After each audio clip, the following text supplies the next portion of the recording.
What's going on, guys? Welcome to Winners Wallets Worldviews. I'm your host, AJ Armstrong. You can follow me on Instagram at AaronArmstrong33, or you can go to my website, AaronJArmstrong.com. Before we get into our guest today, guys, I just wanted to let you know that we are going to be launching something extremely exciting and extremely big and very different than things that we've done before.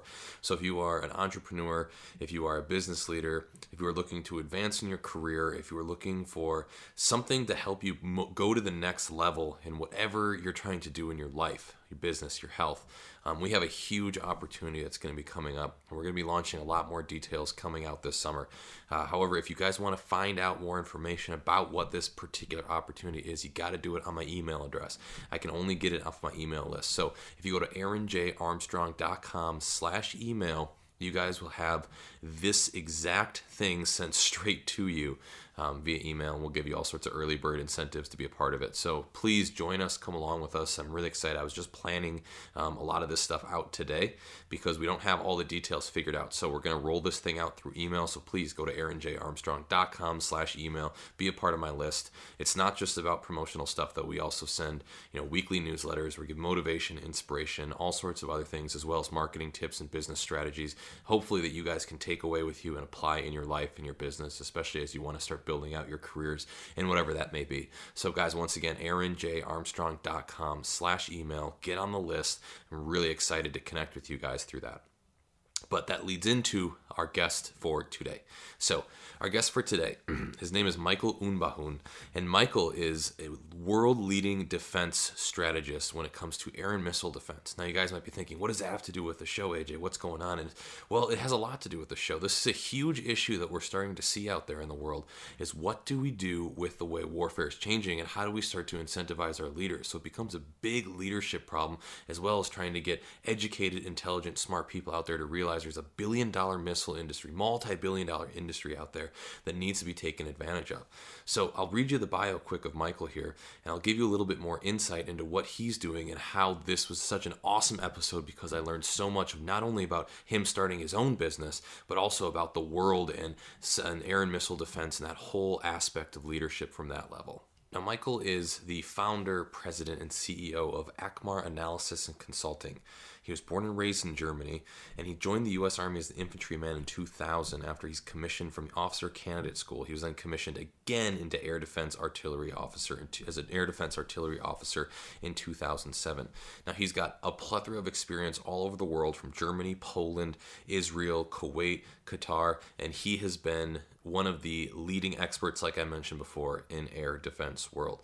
So guys, this is a very fascinating discussion for some of you that are interested in current events and how the world is changing as far as warfare goes, but it's also extremely applicable to the basic leadership concepts of how to take on a very complex business, as he's starting to work with politicians, lawmakers, as well as getting into the technical aspects of how missile and air defense strategies and warfare tactics work. So you guys talk about changing the world. Well, this man is somebody that's going to help you learn how to not only change the world, but save the world. Because as we approach this world of violence, and we have nuclear missiles and we have all sorts of devastating capabilities, it's going to take a new type of thinker, and that's what Michael and his company does. So Michael Unbehauen is part of Acamar Analysis and Consulting. It was extremely exciting to have him on the show, very insightful, and it brought me back some memories of my time as an air defender as well. So sit back, guys, relax, and enjoy the show. Welcome to Winners, Wallets, and Worldviews, the only show that's going to teach you how to be somebody. Where in your life did you learn that you're not good enough?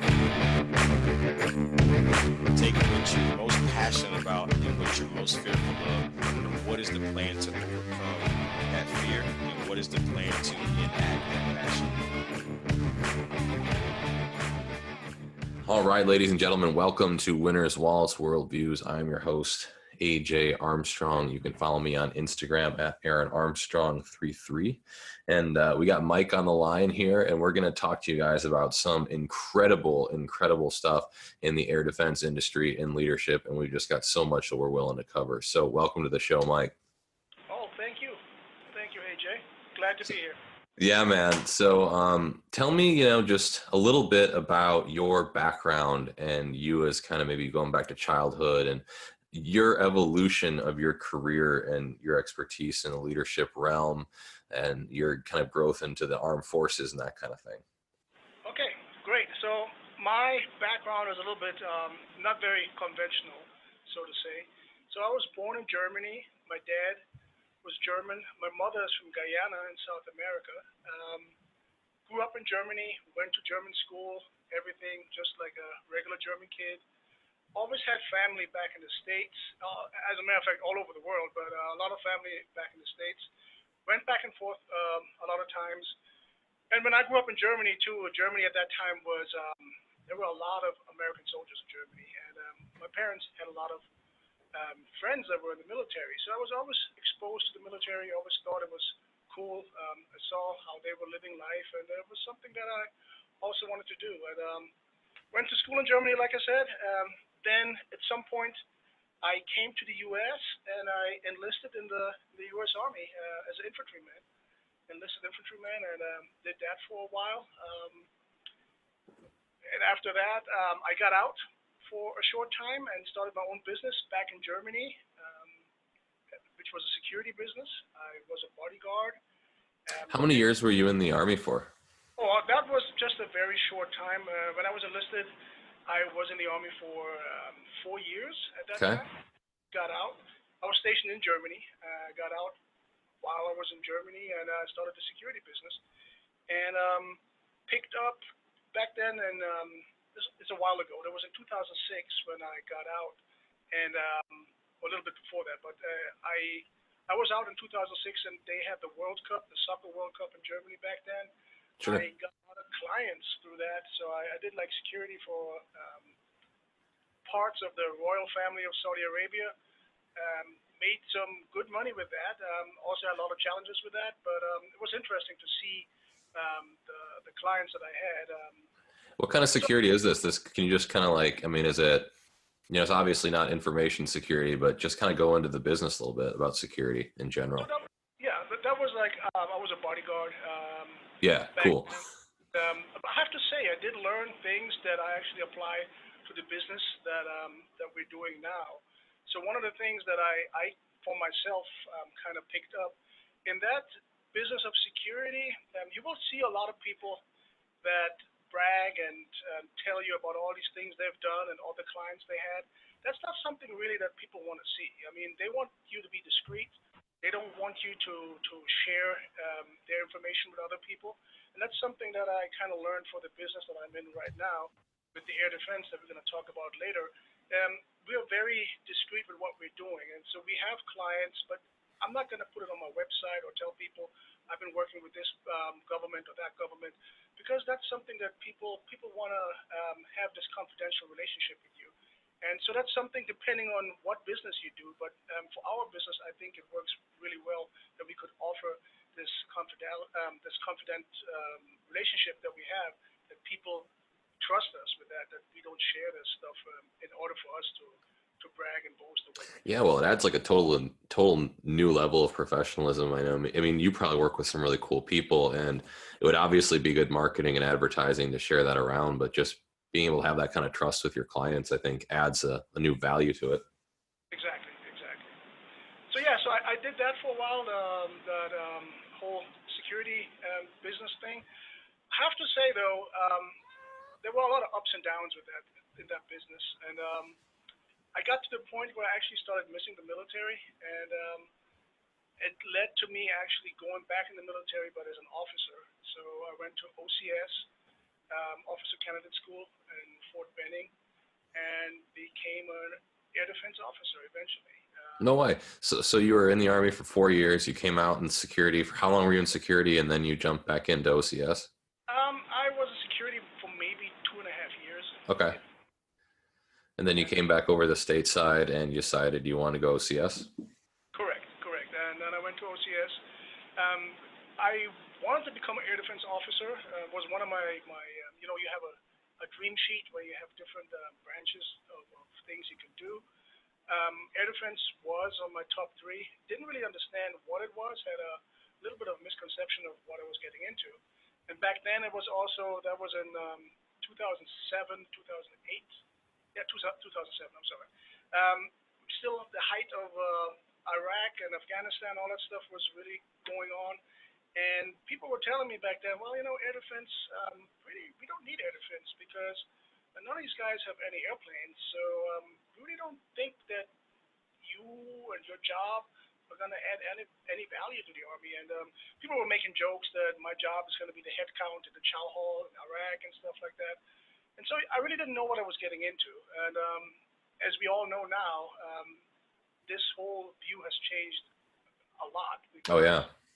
We're not really facing necessarily air threats, which we are facing too, but the main thing that air defense does is actually missile defense. And as we all know, with North Korea, China, Russia, you name it. Yeah, Iran. There's a lot of things to do right now. But yeah, so getting back to OCS and all that air defense stuff, got into air defense, was a lieutenant in Texas, the Patriot unit. But again, kind of unconventional what happened to me, and it's a lot about the right time, being in the right place at the right time, and then also my language background. So yeah, I speak German and I speak a few other languages, but of course German. I grew up in Germany. So back then in Fort Bliss, Texas, the German Air Force had the German Air Defense School, and they just happened to need somebody who would give them some courses in ground-based joint air defenses. I was considered to be somebody who knew his stuff as a lieutenant, so I actually started teaching at the German Air Defense School as a second lieutenant, which is very uncommon.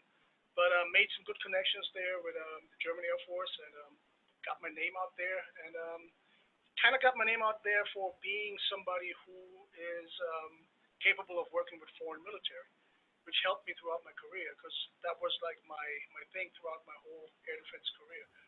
So I did that for a while, teaching at the German Air Defense School, and did all the other stuff that air defense lieutenants do, which is mainly Patriot nowadays.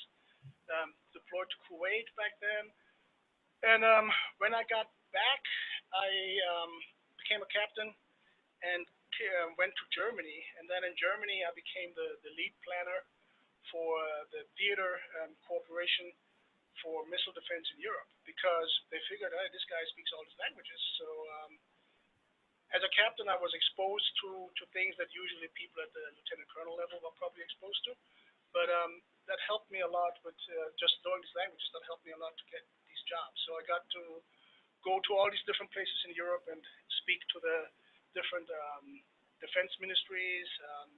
I don't know if you or the listeners are familiar. We used to have a program called Patriot to Poland, which was directly mandated by the Obama administration back then with Poland for various reasons. And so I was the planner for that. I did all the almost all Patriot to Poland rotations, dealt a lot with the Polish Ministry of Defense for that. Was very much engaged with NATO, went to a lot of NATO conferences, and like I said, all of this as a captain, which was quite exciting.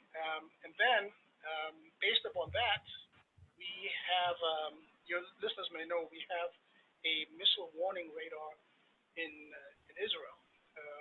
And then I became the commander of that radar in Israel. Oh, really? Yeah, it was a great assignment, probably the best assignment I had in the Army.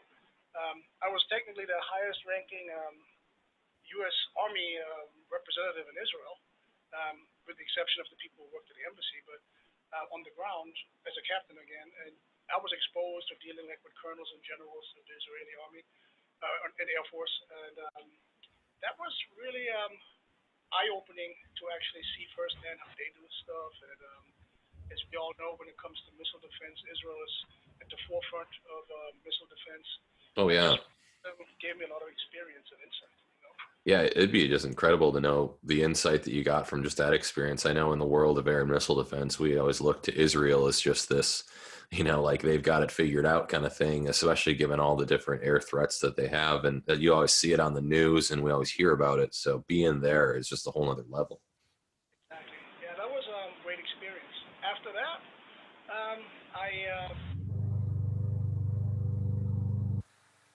standing up, NATO has a radar in Turkey. I was involved with that as well. Went back to Germany and operations officer for a Patriot battalion, deploying Patriot units to Turkey and support of NATO. That was at the Syrian border. After that, went back to the States and finally ended up with some different stations in between, but finally ended up at the 100 Missile Defense Brigade. And your listeners may know about this.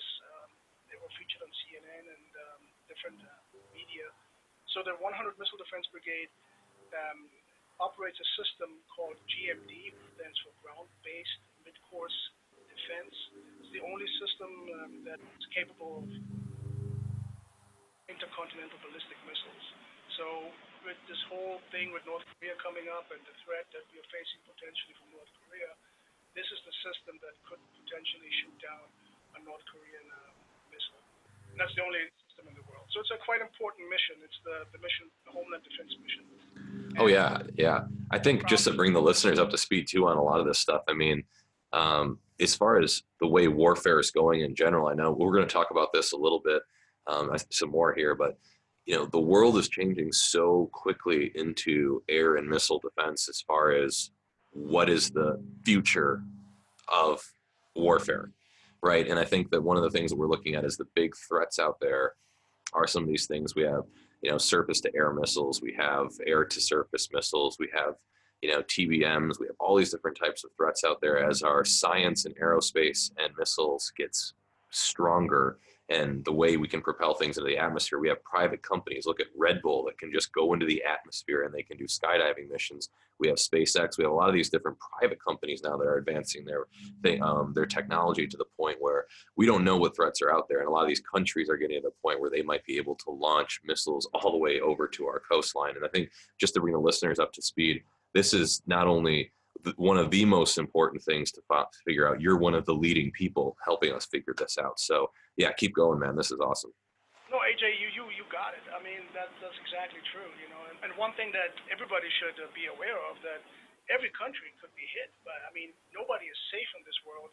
We are all being, or potentially being, targeted by somebody at some point. And there's this misconception that after the Cold War, everything is nice and unicorns and rainbows, and it's not like that. I mean, the capabilities are there, and more countries are getting these capabilities. So there's something to think about. And you kind of alluded to it too, from an industrial standpoint. This is a big industry as well. There are a lot of different defense contractors who make a lot of money. And I personally think, and I mean, I don't know, probably somebody would have to really look into this, but I personally think that this is probably the biggest industry in the world. If you're looking at the numbers, the sales that people are making, and I'm just going to throw some numbers out there over the last couple of months, years, weeks, Raytheon has sold the Patriot missile defense system to Romania, to Poland, just recently Bahrain, Qatar has bought it, and Sweden is another one. And we're looking at numbers like Sweden, for example, top of my head, I think $3.2 billion. Oh, yeah. In the billion-dollar figures. I mean, at least $1.5 billion is like the minimum sale if you're just buying like the minimum package. So, yeah, that's that's kind of my space too. I'm a systems engineer, and I worked with reliability, maintainability, and defense contracting. I've been interviewed to do work with Lockheed Martin on one of their JAGM projects, which is basically it's the Hellfire missile, but it's going to be launched from fixed-wing aircrafts as well. So, I mean, this is just insane how fast warfare is going this way. And I think I actually probably agree with you. I think this might be the largest the largest industry out there. The people, it's not like it's that public to everybody too. Like a lot of people don't know this is all going on behind the scenes, but there are billion-dollar contracts going out there from the government that are trying to support and protect our U.S. soil, as well as trying to affect, all the things that can come after us, because it's a very strange type of warfare. We don't understand it yet. And if you look at the history of military warfare, it seems like the technology is usually what comes out first before the tactics catch up. And that's what's going on as we're starting to see this unfold as that next evolution of it. You're absolutely right, AJ. So I totally agree with you. And I just think psychologically, we are not ready for this, to be honest with you. I always make this comparison with World War I. If you look at World War I, when they marched off into World War One, the French army was wearing red pants and they had white caps and white gloves, and everybody, like, there was nobody who had helmets back then. They were all wearing soft caps. Some of these Yeah. people looked like they come straight out of the Battle of Waterloo or something, because they were just still in that mindset of warfare that was not applicable anymore at that time. And they learned the lesson the hard way by millions of dead people that could have probably been avoided. Nobody was prepared for trench warfare. Nobody was prepared for machine guns, although they could have been. But they were still, in the mindset of cavalry and all that stuff that was going on in previous wars. And I kind of see us being like this nowadays too, because this kind of gets into the leadership thing too. In the Army, for example, the Army is very much shaped by the thoughts of its leaders who have an infantry or an armor background and do not necessarily understand where warfare is going nowadays. And I'm afraid that we may see similar effects if it came to a conflict that we saw in World War One. Maybe not in the same dimensions, but just the general idea that we are not really prepared for what we're getting into. And I think that's kind of scary. Right. But, And it's deadly. I mean, this is exactly what happened with World War One, right? We got introduced to mechanized warfare, and we were, still brought up on the old fashioned, we stand in front and we decide to shoot each other, and then we get mechanized warfare. And now it's like, okay, we're going to the trenches, but we don't understand how to progress this. We didn't learn small infantry tactics, right, at this time. And, we're starting to get to the point where it's like we have these missiles that can wipe out civilizations, fleets of, ships or air fleets or whatever. And it's like, this is going to just totally change the chess match here. If some of these countries, which are starting to get to the level of technology that we think can be deadly, is starting to happen.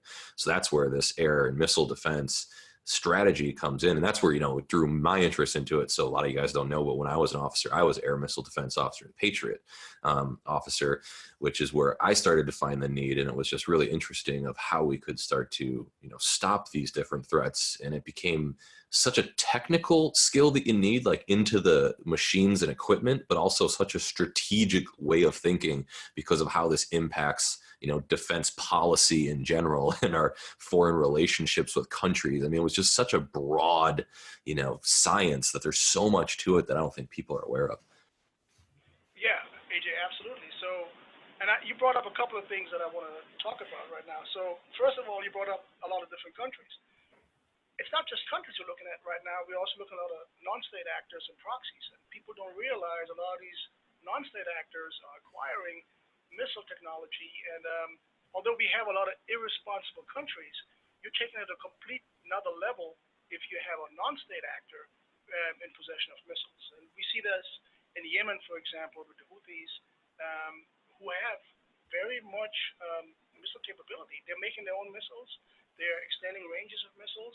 This is just like a trend that we see ongoing all over the world, that more and more non-state actors are acquiring this technology because it gives them a power projection that is the same as a country would have usually. But you also brought up the strategic aspect, which is something I want to talk about, which is unique, I think, in the Army. If you are in air and missile defense, that you're really affecting policies and you actually see the strategic level. Like when I was on the 100 Missile Defense Brigade, your battlefield is the whole globe, the whole world. And it's just very, very fascinating to see the effects and the stuff that you do, how it actually shapes policy. And it's really a very interesting field, And, yeah, go ahead. I'm sorry. Yeah, no, this is so fascinating to me. I mean, where do you think, like, the technology is growing so quickly. We're in this kind of awkward space now. We're starting to see the tactics or the technology beat the tactics. Where do you think the future of our threats are going to be, in the next 5 to 10 years? What does that look like? What do you think? I very rarely get a chance to ask a real expert in air missile defense strategy some of these types of questions. I think it's important for the listeners because these are, we talk to leaders all over the world that need to just be aware of, some of the things that are happening in the technology fields. And, we talk about growing industries and businesses. And if you guys want to get into this type of space, there's so much need for just bright, intelligent, forward-thinking leaders. in this space. And this is why we're kind of introducing this to this group and this group of entrepreneurs as well. But I guess back to my question, where do you think this is going? What do you think the future of this looks like, for better or for worse? Right. So there are a few things that I want to throw out there. So I will start with something that has made the news over the last couple of months is hypersonics. A lot of things have been written about hypersonic light vehicles. The Russians have one operational now. The Chinese are testing some of those. And there's basically the understanding that these hypersonics are very dangerous for us. And they are, because they do not follow the pattern of a regular ballistic missile. So just real quick for people to understand, missile defense is based upon math, basically. What it does, it kind of calculates based upon the information that the sensor, the radar, or even a satellite gives us. They could calculate at what point in time this incoming missile is going to be at. And based upon that, we could shoot an interceptor, and we know our interceptor is going to be at this time, at this point, and hopefully they're going to meet, and we will destroy the incoming missile. So you can't do that if you have a hypersonic light vehicle, because they don't follow this ballistic pattern. They fly different curves and up and down, and they're maneuverable. And so therefore, we cannot really engage them. So this is a threat that people are afraid of, and rightly so. However, I want to point out one thing, because I see a lot of hype about this. People are kind of under the impression that now that Russia has this, oh my God, we are totally at the mercy of Russia and they could destroy us anytime. I want people to understand that they could try destroying us, and they could destroy us anytime anyway, and we could do the same with them. Right now, there is no defense against a country like Russia or China, even with ballistic missiles, because of the technology that they have, the sheer amount of missiles that they have. And there are things like MARVs and MERVs, and I'm not really going to get into what that means. It basically means that the one missile could have multiple warheads that fly in different directions. There's no way for us at the moment to counter that kind of stuff. So these hypersonics don't really change anything. So we have been living in the same world of mutually what is it, MAD, assured destruction. We've been living like this since the Cold War. Nothing really has changed. I mean, that's just how it is. But I think where the trend is going, generally speaking, proliferation of missiles. We're going to see more people, more countries, and more groups acquiring missile technology and missile capability. And these capabilities are going to get better and better. Like we saw with North Korea. I mean, people were laughing about North Korea. I remember people making jokes about all the tests they were doing and everything. But at the end of the day, they got where they wanted to. They have the capability of reaching the United States with their missiles. And I think we will see that more and more in other countries, and even countries that don't expect to really get into the missile business. They will get in it because other countries have it. And I'm talking about countries like Saudi Arabia, for example. They all will acquire more and more missiles, and that's going to make our world a little bit more unstable. And the problem that I see, again, we kind of touched on it before, with us, or also with our allies in Europe, people are not really understanding the whole thing, and they're not really tracking it. And there's a lack of cross-knowledge and cross-communication. There are people who are really good in one field, but they don't understand the other field. But with missiles, for example, like the technical aspect is very important, but the geopolitical aspect too. So if you only understand the technical aspect, you may miss something on the geopolitical side, and vice versa. And that's something where we come in as a company, kind of trying to bridge that gap. So give you an example with academia. We have, of course, we have rocket scientists, people who could calculate all kinds of stuff. They know physics and everything, but very often they do not understand the implications of geopolitics. And the other way around, we have experts in the field of geopolitics who do not really understand the capabilities. And I will give you a quick example of what I'm talking about. When North Korea was acting up with all their missile testing and everything, there was a test that they shot over Japan.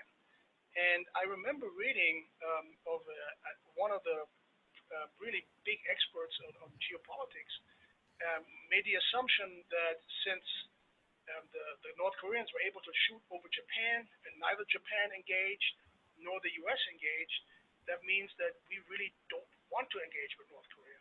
Fact is that we couldn't engage, and if you knew a little bit about missile defense, if this guy would have known a little bit about missile defense, he would understand that all these defense systems, Patriot, THAAD, you name it, all these systems, they are made to intercept a missile in the terminal phase. That means when the missile is coming down and shortly before the missile is about to impact.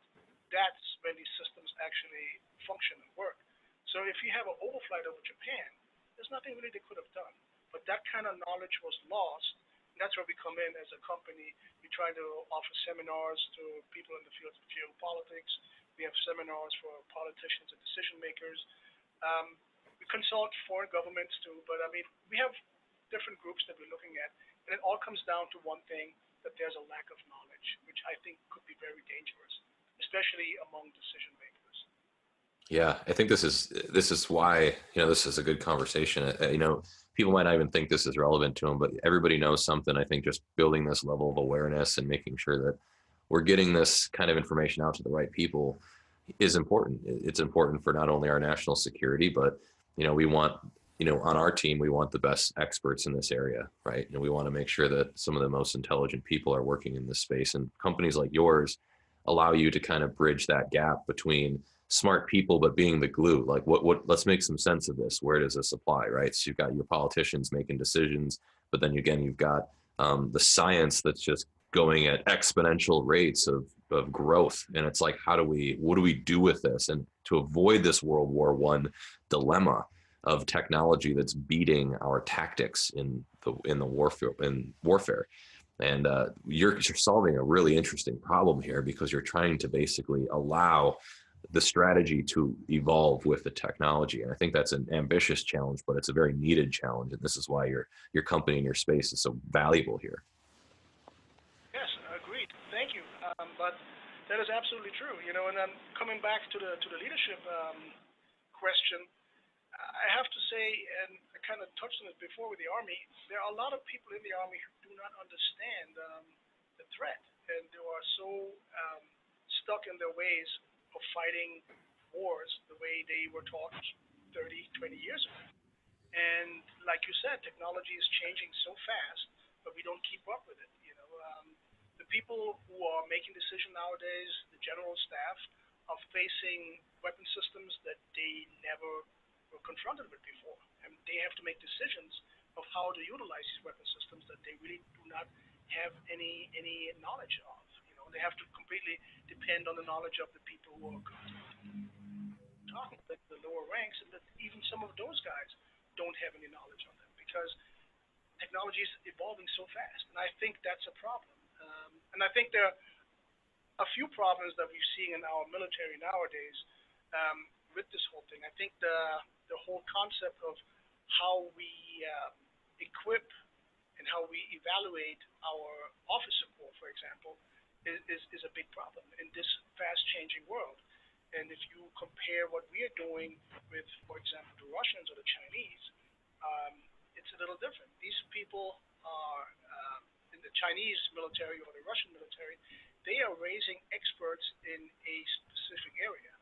We still have this concept that our officers are more generalists, meaning they know a little bit about everything. And that in our world nowadays could be dangerous, because you have to be an expert in your specific field. And if you look at how we evaluate our officers, it is something that we're looking at things that are not really pertaining to their specific field necessarily.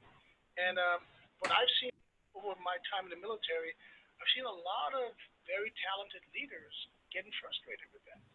And the system that we have for evaluation is something that's probably 50 years old. And it was probably something that was okay 50 years ago, because, or even before that, because it really didn't matter. Anybody could do these things, a little bit of everything, because it wasn't as complicated as it is nowadays.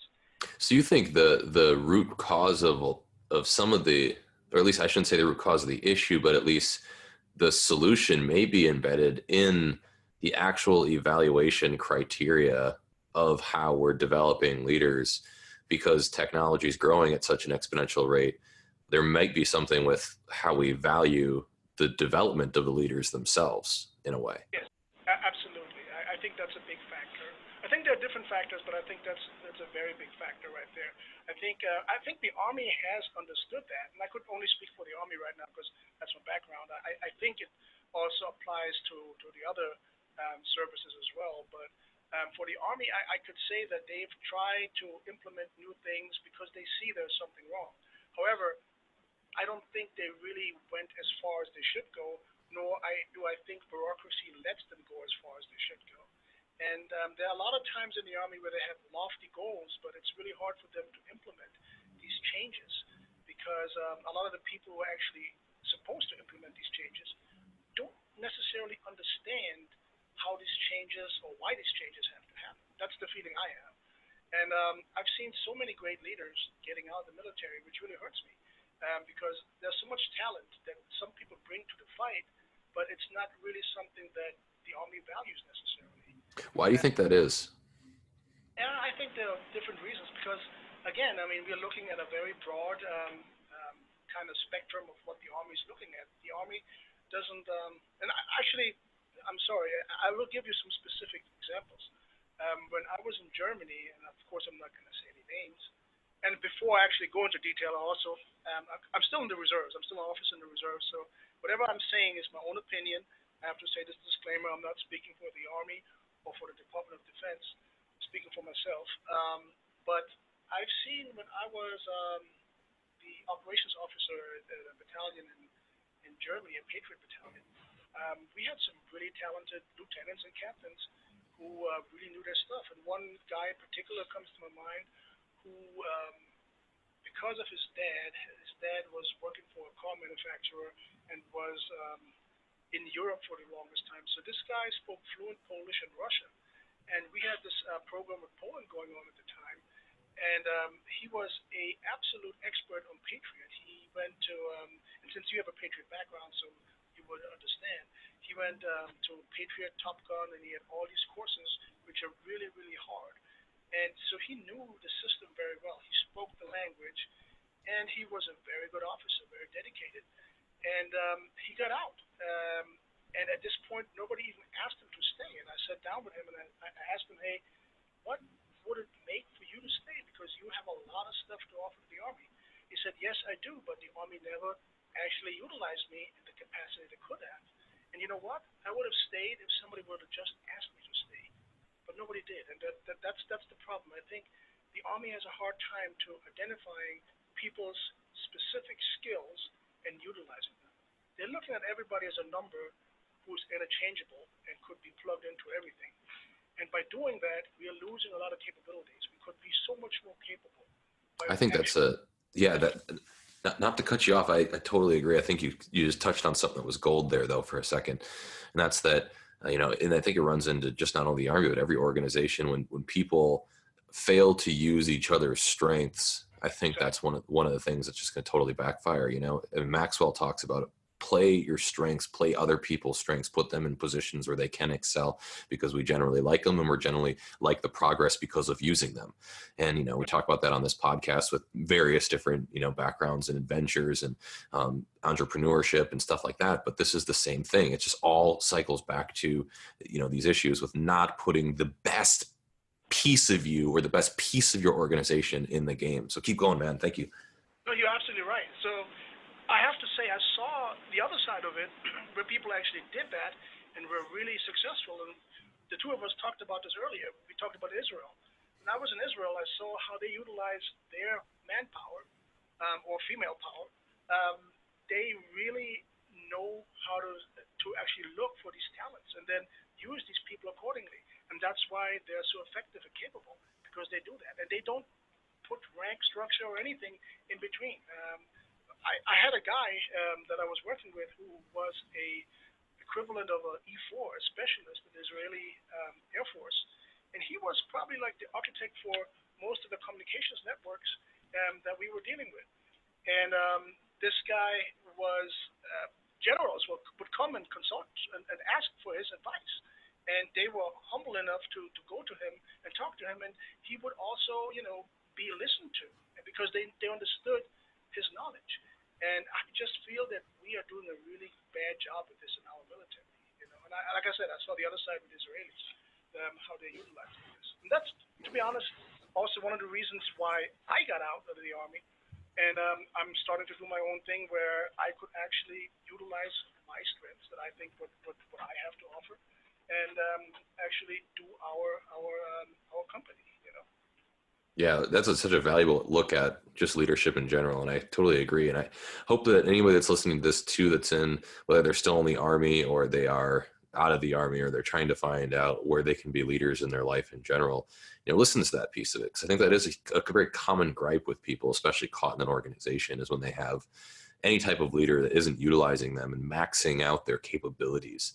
So if you can be the person to help your people max out their capabilities, I think you're going to start to find not only positive results in your organization, positive results in their life. They're going to have more buy-in to the team and that kind of thing. So that's a super valuable discussion. Agreed. So, like I said, I saw this a lot in the Army. I have to say also, I also had some great leaders in the Army. I learned a lot from the Army, a lot of different things that we actually apply for our company now is certain values that we learned in the Army, because everybody in our team actually has a military background. And not to say that we would not hire anybody who didn't have one, but one of the things that we really want to push for is that we have the operational background in our company to actually talk about these systems and not just the theoretical like some other companies have. But we learned a lot from our military backgrounds, and I could see that in comparison with some of the civilian companies we're working with and we're dealing with. It's just a different way of facing problems, and I'm sure you could relate to this. In the military, it's like there is a problem, and you know that you will solve it somehow. There is no way of not solving it. You will have a solution. It's unacceptable, and it's something that we really have in us. It's like it's became our second nature that we will just do something to solve this problem. We're not going to stop until this problem is solved. And I've seen this with the civilian world sometimes, that people are accepting that there's probably not a solution, but for us that's not an option. There is a solution. We always find a solution, and that's something, one of the positive things in leadership that we actually picked up from the military. Yeah. So, I mean, you can't even, most military units, you can't even go to your boss with a problem unless you have a solution with it. It's like mandatory. You can bring a problem to me, but you better have a solution. Exactly. But that's also a very, very good way of going through your life in general, right? When you just run into these issues and problems, the fact is there are probably solutions out there. There's some that are better than others, but there is a solution. And when you start looking for it, sometimes it is quite easy. And that's just a small thing people can just take away with them in their life, right? It's like problem. Oh, has anybody else ever solved this before?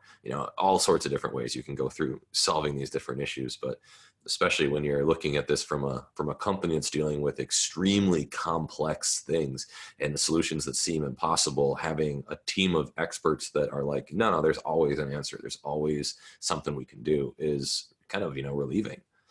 Right. So one thing I also want to say, because you brought it up, that some of your listeners who probably are in the military right now or are on the way out of the military, one thing that the military kind of does to you is, in a way, it builds you up, but it doesn't build you up enough to actually have enough confidence, because you are so used to some sort of structure, a supporting structure around you, that you probably are reluctant of actually doing your own thing.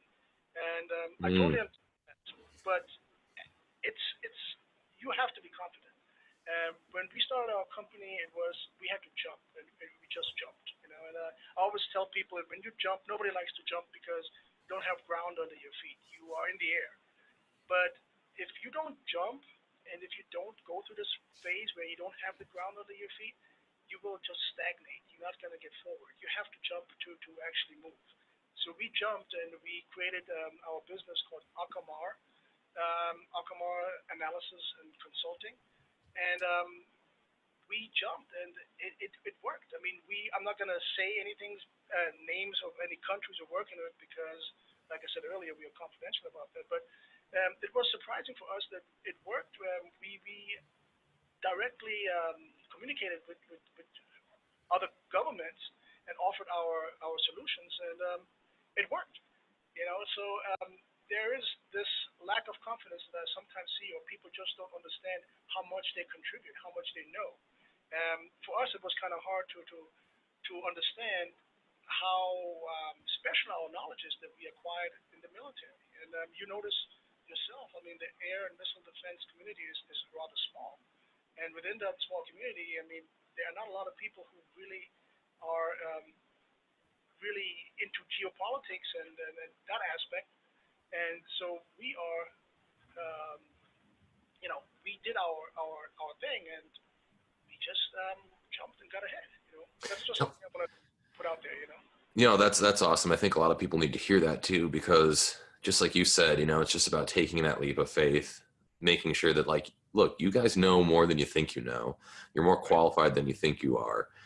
You've done a lot of things that you think you probably haven't, but it's like, just think about it and just take the leap of faith. I mean, can you talk more to just what kind of advice? I mean, you're an entrepreneur is an entrepreneur, not is an entrepreneur, right? And it doesn't matter if you're doing complex consulting for government bodies and foreign affairs and all the stuff that you're doing, or it doesn't matter if you're just trying to make a widget in your mom's basement while you're trying to build a business. And it's like, what advice would you give to those entrepreneurs out there that are just ready to take on the world? And they might have huge ambitions, they might have small ambitions, but their ambitions are still there. So one thing I noticed is, like I kind of touched on this, is the whole confidence thing. And like you said, I mean, you don't know what you actually know. But I think you have to understand that the good thing about working for yourself is you will get back what you put into it. And sometimes it seems like you put a lot of effort into it and you don't see a return. You will see a return. Nothing is going to go unnoticed, and it's going to come back in some form. And one thing I always tell myself is that we are all winners, and that fits really well with your podcast too, but we're all winners because each one of us started out in life with a race, and we raced against hundreds of millions of others, and we all won, or we wouldn't have been here, okay? So just think about that. You raced against probably half of the United States, the amount of people, and you won. Otherwise, you wouldn't have been born, okay? So you started already as a winner, and you have to be aware of that. And every other race that you're facing the rest of your life is nothing compared to that 100 million race that you had before. So I think what people need most of all is that confidence and the understanding that they have something to contribute and that they could do something as long as you put effort into stuff. That's how I see life. That's brilliant. I love that. It's when you start off as a winner in life, it's incredible because, so many people get down on themselves and they don't have that confidence. And you mention that all the time. And I think that's huge. And we talk about that on this podcast, like, probably so much. It's like confidence, everything, but that's really it. It's about having that trust in yourself and having that worth within yourself to be able to lead and go out there and be important and help other people and change the world and create something of significance and develop meaning and all those types of things. And it really doesn't start until you can really believe in yourself to be able to make that kind of a difference. Exactly. And, just to change the world. I mean, I'll be honest with you, like Acamar, we are in the business of changing the world, and the stuff we do has a global impact. And if you would have asked me when I was a little kid growing up in Germany, I grew up in a suburb of Munich, if you would have asked me if I'm ever going to be in a position to do that, I would have not understood the question maybe. But now, just by the journey of life and where life takes you, and if you really understand to be at the right time in the right place, and sometimes you could really influence to be at the right time in the right place, and actually I think everybody could, because you could make it the right time in the right place. If you understand that, it's amazing where life can take you, and you just have to embrace it. And like I said, I grew up as a child in Germany. There's no way that a regular kid in Germany is ever going to be in that position where first of all, I was responsible for defending the complete North American continent from intercontinental ballistic missiles. Just imagine that amount of responsibility. In Israel, I was in charge of the defense of a whole country of Israel. I mean, just imagine where life can take you if you embrace it. And you sometimes have to sit back and actually think about what you've just done, because a lot of times you just take these things for granted. But if you actually reflect and realize what you have done in life and what more you can do, it's amazing where you can go with that. Brilliant. That's so beautiful. Hey, last question for you, Mike, just before we start to wrap up our time is just, what are you working on now and how do people, stay connected with you, or what's the best way that they can stay engaged with your company if they want to start following along on the journey? So basically we have three groups or audiences that we cater to, which is, like I touched on it, foreign governments, for consultation, for implementing effective air and missile defenses, and when they procure different systems, we consult them with that. The other two groups that we have is, one is media, because there are a lot of misconceptions out there, a lot of false reporting that we see in media. A lot of times, a lot of assumptions and not a lot of facts behind it. So we're trying to reach out to media. And the third group is, I also talked about a little bit, is academia, that we offer seminars and we talk to different professors at different schools and offer our help and also some insight in some of these decisions that are being made, because a lot of us have been part of these decisions. I mean, I was on a lot of different ministries of defense I've worked with, and I could tell you a lot of different background, which is very interesting in the field of academia very often. So these are the three big groups we're working on. We also have on our website, and I would say that's probably the best way to get in touch with us.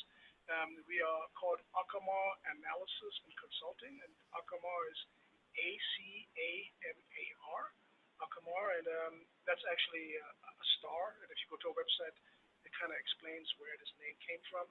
But if you go to our website, you'll find all the products that we offer. We have a think tank as well, where we just basically brainstorm about geopolitics, and everybody's welcome to participate and contribute in a certain form.